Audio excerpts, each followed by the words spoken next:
I'm going to show y'all the business cards I got since Debbie's Kitchen's reached over 1,000, and I thank everybody for watching.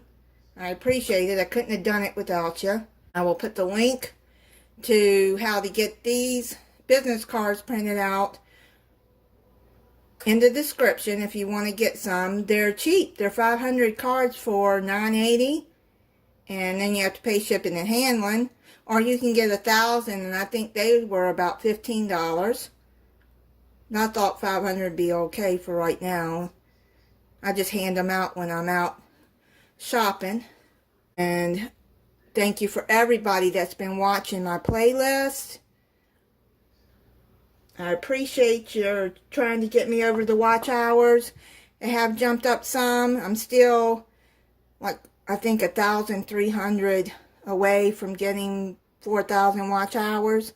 But I appreciate everybody watching my playlist. I use this design on the cover of my channel. It says, "Welcome to Debbie's Kitchen." And it's got the same color right there, the teal color. And I use this design in almost all of the intros of my videos. Thank you, everybody, and I appreciate you watching. Bye.